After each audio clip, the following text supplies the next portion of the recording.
आज आमे जुग प्रवर्तक जुगश्रेष्ठा कविवर राधानाथ रायकर बड़पण कवितार द्वितीय अर्ध बा द्वितीय भाग आलोचना करिबा। आमे प्रथम पर्याय रे आलोचना करथिले जे आम पूर्वपुरुष मानकर जो प्रतिष्ठा थिला विशाल प्रतिष्ठा जो विशाल परंपरा ताकू आमे तिले मात्र आ वृद्धि न करी से प्रतिष्ठा को बिकी भांगी की निजर अर्जित संपत्ति बोली समाज आगे प्रतिपादित करुचे, किंतु ता नुहे आमको पूर्वपुरुष मानक भली बन्ही शिखा भली सदा ऊर्ध्वगामी हेबा आवश्यक, नतुबा आमे सदा सर्वदा जलधारा पर अधोगति होचे। ये सब विषय को ये सब पर्याय को जदि आमे आलोचना करिबा, आज आमे जदि पर्यालोचना करिबा तेबे आमे अथवा अधुना जो समाज रे जो नेतृवर्ग मनीष माने रहुछंती से माने किभली भाबरे समाज को वशीभूत करि रखिछंती निजर अर्थ द्वारा निजर प्रतिपत्ति द्वारा निजर क्षमता द्वारा ताहा प्रति छत्रे छत्रे दरबार काव्य रे वर्णित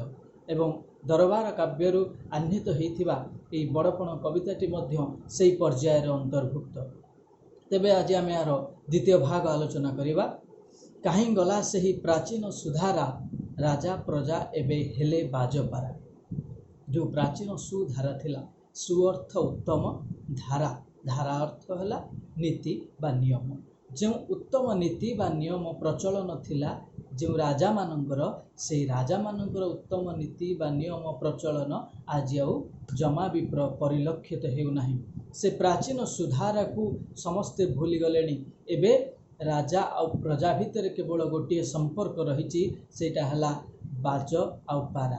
छंचाणा आउ पारा भितर जहाँ संपर्क, शिकारी आउ शिकार भितर जहाँ संपर्क, खाद्य खादक भितर जहाँ संपर्क, आज राजा प्रजा मध्य ठीक से भली भाव रे संपर्क प्रतिहित होची। काढ़ी नेला राजभोग अभिलाष प्रजा मुखु तांक श्रमार्जित ग्रास। राजभोगर अभिलाषटा जड़े राजा है एवं से अभिलाष कला इच्छा कला तार इच्छा है जे समग्र राज्य तार सबकिछि को से आपणार करि नबो। सेथिपाई से कौन करिछि ना काढ़ी नेला राजभोग अभिलाष। ए राजभोगर अभिलाषटा राजा मानक मन भितर संपूर्ण भाव रे राजार धर्म राजार कर्तव्य को काढ़ी नेछि। तापर परवर्ती कौन करिछि प्रजा मुखु तांक श्रमार्जित ग्रास। प्रजा मानक मुहरु प्रजा मानक पाखरु प्रजा माने जो श्रम रे अर्जित करथिले जो संपत्ति जो बिहन जो शस्य टिकक अर्जन करथिले से शस्य टिकक से छड़े नेछि। देशी होई तुम्बे आचरिल नीति निर्मम विदेशी सर्वस्वसी नीति। एठारे विदेशी मानक निर्मम बोली तुलना करिसंती कविवर राधानाथ राय। से कहते जे विदेशी मानकर जो निर्मम नीति रही जो प्ररोचना रही जे सेमाने देशी मानू बा जो देश रे शासन कले से देशर लोक मानू अति निर्मम भाव रे व्यवहार करती। ठीक से भली भाव रे सांप्रतिक समय राजा माने मध्य से विदेशी मानकर निर्मम विदेशी मानकर नीति को बा आचरण को से माने निज भितर अर्पण करिनेले समर्पण करिनेले आचरी नेले। एवं देशी होई तुमे आचरिल नीति निर्मम विदेशी सर्वस्वसी नीति। नीति प्रथम नीतिर अर्थ सर्वदा। सर्वदा कौन कले राजा माने सबु बेले सेई नीति को आचरण कले सेई नीति को आदर्श भाव रे ग्रहण कले जो नीतिटा कि निर्मम विदेशी मानकर थिला। जो नीतिर अर्थ थिला कि समग्र जनता मानक ठारू निरीह जनता मानक ठारू निष्पेषित करिबा तांको कष्ट दबा कषण दबा अत्याचार करिबा तांको प्रति समाज प्रति अन्याय करिबा एहा थिला विदेशी मानकर नीति। सेई नीति को सांप्रतिक समय राजा माने ग्रहण करिनेले। वात्सल्य नबांधी प्रजांकर चित्त विदेशी संगीने कल तांको भीत। सेई प्रजा मानको वात्सल्य स्नेह रे राजार कर्तव्य होची जे राजा हब से प्रजा मानक निजर पुत्र तुल्य स्नेह दब निज परिवार को ताकू पछरे पकाइबाकू पड़िबो। सेथिपाई जदि आमे उदाहरण भाव में ग्रहण करिबा ताले निश्चित भाव में त्रेतया जुगर मर्यादा पुरुषोत्तम प्रभु श्री रामचंद्रंकर कथा को मध्य आमे एठारे आलोकपात मध्य करि परिबा। गोपबंधु दास तांकर पितृपक्ष तर्पण कवितारे मध्य राजधर्म राज कर्तव्यर वर्णना करिसेंती। ताहा समय सापेक्ष एवं अत्यधिक समय ग्रहण करिनेब बोली आमे से संपर्क रे परवर्ती पर्याय आलोचना करिबा। किंतु गोपबंधु दास पितृपक्ष दर्पण रे जो राजधर्म कथा आलोचना करिसेंती, जो राज कर्तव्य कथा आलोचना करिसेंती, प्रकृत रे मर्यादा पुरुषोत्तम रामचंद्र होछंती प्रकृत राजा हेबार अधिकार ग्रहण करिसेंती, प्रकृत राजर कर्तव्य ही करिसेंती। एतद भिन्न अन्य केही सांप्रतिक समय कौन सी राजा प्रजा बा कौन सी क्षमता प्रतिपत्तिधारी लोक माने मध्य सेही भली भाव रे शासन करि पारु नाहंती। प्रभु रामचंद्र जे प्रजा मानंकु जो वात्सल्य स्नेह रे बसीभूत करि रखिथिले, सेथिपाई तांकु तांको परिवार को त्याग करिबा को पड़िथिला, स्त्री को त्याग करिबा को पड़िथिला, निजर संतान मान को त्याग करिबा को पड़िथिला। केवल प्रजा मान को निजर संतान भाव में ग्रहण करुथिबारु समस्त संतान समस्त परिवार को त्याग करिबा को पड़िथिला। गोटे राजार कर्तव्य होची जे प्रथमे प्रजा को आगे अग्राधिकार दब, तापर परिवार को दब, तापर निजर कथा चिंता करिवो। किंतु सांप्रतिक समय राजा माने आगे निज कथा चिंता करुछंती, तापर निज परिवार कथा चिंता करुछंती, आउ समाज कथा लोक मानक कथा तो कहले न चले। गंता घर है तुमर सर्वस्व, सर्वस्व प्रासाद गाभी हस्ती अश्व। सांप्रतिक समय वर्तमान राजा मानकर संपत्ति होची कौन? गंथा घर, भंडार घर पूर्ण हो गला कौथि ना तांको पई भंडार घर हला सर्वस्व। मो संपत्ति, मो परिवार, मु ए मु भावटा तांको पई सर्वस्व हो गला एवं मोर भावटा सब सर्वस्व हो गला। आउ प्रजा भाव उभे गला, वात्सल्य स्नेह उभे गला, केवल रहिला शोषण करिवार जो कथा अछि, अन्याय करिवा, अत्याचार करिवा, ए सब कथा रहि गला केवल। गंता घर हला तुमर सर्वस्व, सर्वस्व प्रासाद गाभी हस्ती अश्व। भंडार घर सेमानंक पई सर्वस्व संपत्ति हे गला। जदि तांकर सब किछि कोन बोली पचरा जाए, तेणु से निश्चित भाव उत्तर देवे मो पाई सब किछि होछि मोर ए घर, मो घरे थिबा गाभी हस्ती अश्व। अर्थात गाभी हस्ती अश्व एठारे अर्थ को संपत्ति को तुलना करिकी वर्णना करा जायछि। राजधर्म हला प्रजा धन बुहा, मंत्री हेले खळ खंट कान कुहा। राजधर्मटा पालटी हला प्रजा मानक धन को बोही नेबा, हरण करि नेबा। जो राजधर्म थिला प्रजा मानक धन वितरण करिबा, सेमानकर सुविधा असुविधा समय रे सेमानकर भल मंद को बुझिबा, सेमानक आखि लुह को निज आखि रे झराई सेमानक पई जो अनुशासन तैयारी करिबा, जो शासन करिबा, गोटे पितृतुल्य शासन करिबा, से पितृतुल्य शासन सेमानक पाखरु भई गला। सेमानकर आखिरु लुह झराई, सेमानक हृदयरु टप टप रक्त झराई सेमाने बोही नेले तांकर सर्वस्व संपत्ति। राजधर्म हला प्रजा धन बुआ। जो राजधर्म थिला दिने प्रजा मानकु सुखरे प्रतिपालित करिवा, संतान भाव रे लालन पालन करिवा, सेही राजधर्म आज पालटी गला प्रजा मानकु दुख देवा, कष्ट देवा, सेमानकर अर्जित स्वेद रक्त रे अर्जित संपत्ति को हरण करि नेबा। मंत्री हेले खळ खंट कान कुआ। जो माने मंत्री रहिले से माने सदा सर्वदा जने उत्तम विचार बुद्धि संपन्न व्यक्ति संपन्न लोकटिए ही राजकार्य रे मंत्री भाव रे नियोजित होते। किंतु अधुना जो माने मंत्री भाव रे, जो माने राजांकर पार्श्व भाव रे सहचर भाव रे रहउछंती, से माने हेले अन्यर कथा आगे अन्य को छोट करिक अन्य नारे मिछ कहिकी राजांक पाखरे मिथ्या बोली ताको प्रमाणित करी, दोषी बोली प्रमाणित करी से लोक को कष्ट देवा। यह हला राजधर्म भाव में परिणत हो गला एवं मंत्री मानकर कर्तव्य हो गला एही भली भाव में।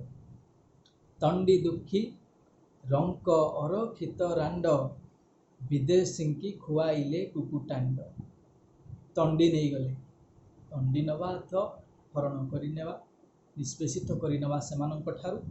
तंडी दुखी रंक अरखित रांड, विधवा लोक मान अरक्षित लोक मान दुखी मान दरिद्र मान सबकि अंडिकी नहीं गले एवं जहाँ सब अर्जन करके नेले सब नहीं विदेशी मान चरण में समर्पित करदे। न पाइले दुखी प्रजा खुदकुंडा नेले घी अटा संगे छाग मुंडा। जो माने दुखी रहिले जो माने निरीह लोक रहिले जो माने दरिद्र लोक रहिले से माने किछि पाइलेनी खाद्य किछि पाइलेनी संपत्ति किछि पाइलेनी से माने शोषण हेले निष्पेषित हेले अत्याचारित हेले किंतु ए सब किछि बुआई नहीं कि विदेशी मानव को बंथा घरे पूर्ण कले आम देशर गोलाम साजिथिबा विदेशी मानकर गोलाम साजिथिबा नौकर साजिथिबा चाकर माने बा नौकर साजिथिबा जो माने सेमानक पाखरे मुंड बिक्री कर देथिबा राजा माने कांड ज्ञानहीन कांड पृष्ठ हुंडा नेले घी अटा संगे छाग मुंडा सब किछि को नहीं गले कौन सी पदार्थ पाइले नहीं निष्पेषित माने दुखी माने रोगी माने कौन सी पदार्थ पाइले नहीं। अभीष्ट देवता कल लोभप्रेत नचेतिल खाई विपदर वेत विपदर प्रहार खाई मध्य जो मानक पाखरे अर्पण कले से माने दिने तांको आदरे प्रहार करी गोईठा प्रहार करी से मानक पुणी तांको पाखरु बाहर कर देले। से इंग्रेज माने से निष्पेषित इंग्रेज माने जो माने ए देश को 200 वर्ष धरी प्राय 200 वर्ष धरी शासन कर आसुले से मानक पाखरे नहीं कि समग्र संपत्ति अर्जन कर सारा पर से माने जानीदेले जे राजार कर्तव्य एतिकी ये आउ कौन संपत्ति आनी परिबो नाही तापर से राजा को ता पाखरु गोईठा मारिकी छाड़ीदेले। ये होची विपदर बेत जेतेबेले विपदर बेत माड खाई सुद्धा से माने चेतिले नाही से अभीष्ट देवता को जो देवता पाखरे जहाँ पाखरे प्रणाम कले कौन लाभप्रद हुए नहीं से मानक पाखरे जाकि प्रणाम कले विपदर बेत प्रहार खाई मध्य चेतिले नहीं।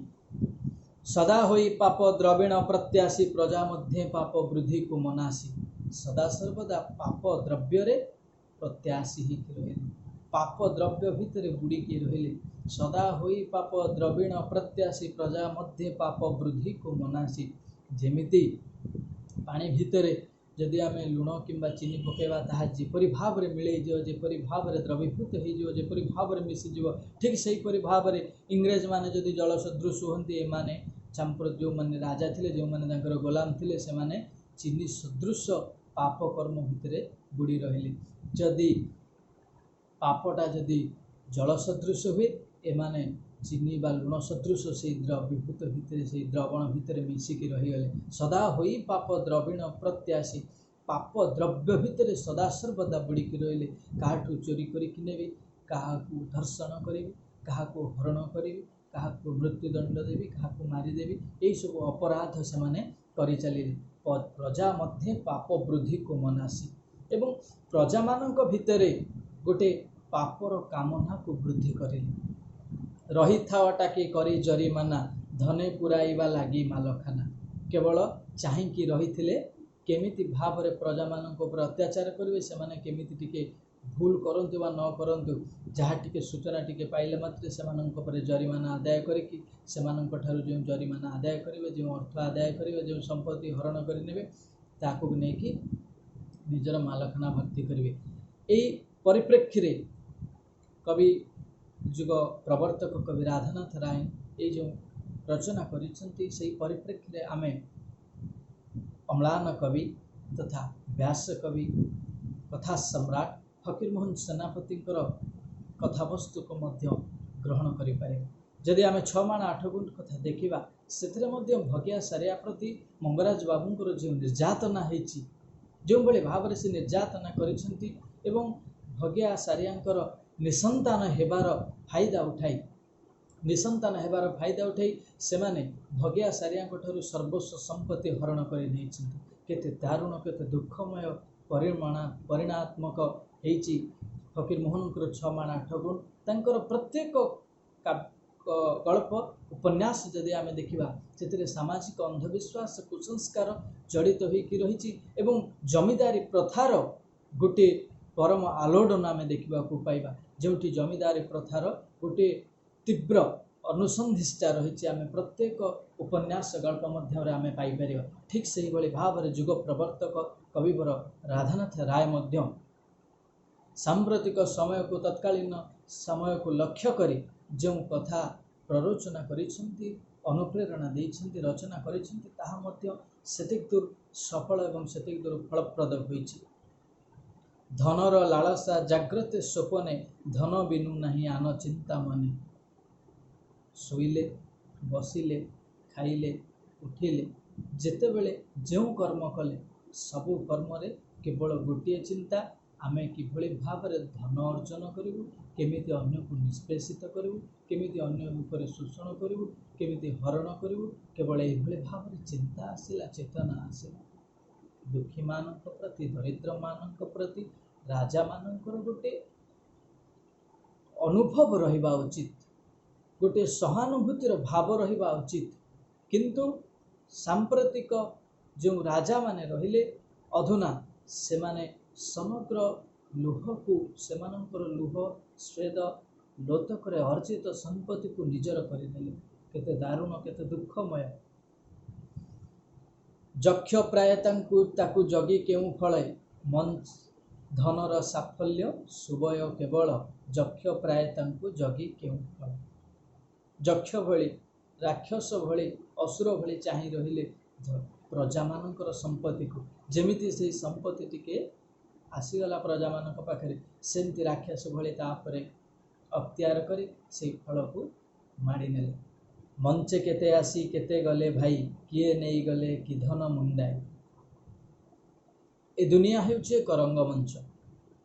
अब आमे समस्ते जणे जणे अभिनेता अभिनेत्री, आमे समस्ते जणे जणे कलाकार एवं ए जीवन नाटकर नाटक को अभिनय करिबा पाई प्रभु परम ब्रह्म आमको ए मंच ए दुनिया रूपक रंगमंच अवतरण कराई दैछि। जेते दिन पर्यंत ए पिंडरे प्राण थिबो सेते दिन पर्यंत आमे ए रंगमंच अभिनय करि चलिबा।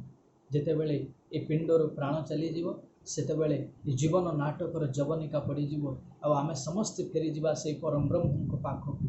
किंतु ए सत्ता ये अनुभव समस्तक भितर आसी रहिबा दरकार। मंचे केते आसी केते गले भाई किए नहीं गले कि धन मुंडाई। ए दुनिया रूपक रंगमंच रे केते लोक आसी केते लोक पुणी चली जाइछन्ति।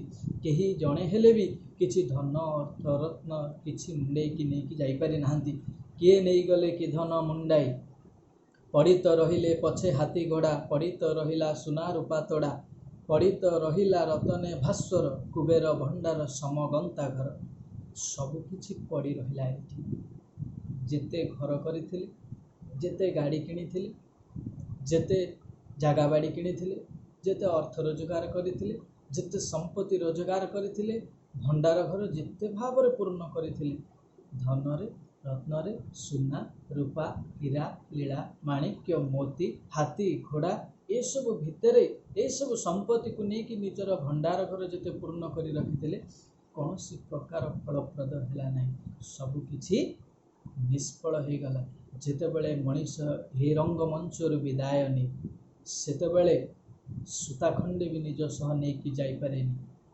तेबे अधुना ये मनीषर काहींकि एते गर्व, काहींकि एते अहंकार, काहींकि निजर आसन प्रति एते लोभ एवं निजर क्षमता को अपव्यवहार करिवार एते अहमिका।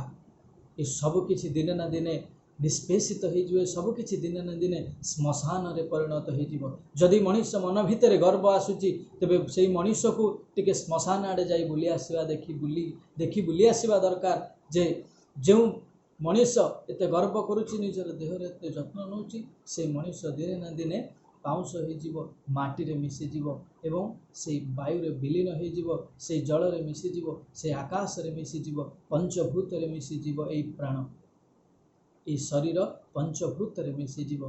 ता प्रति मनुष्य को टिके ध्यान देवा आवश्यक, टिके सही भली भाव रे उचित कर्म करवा आवश्यक।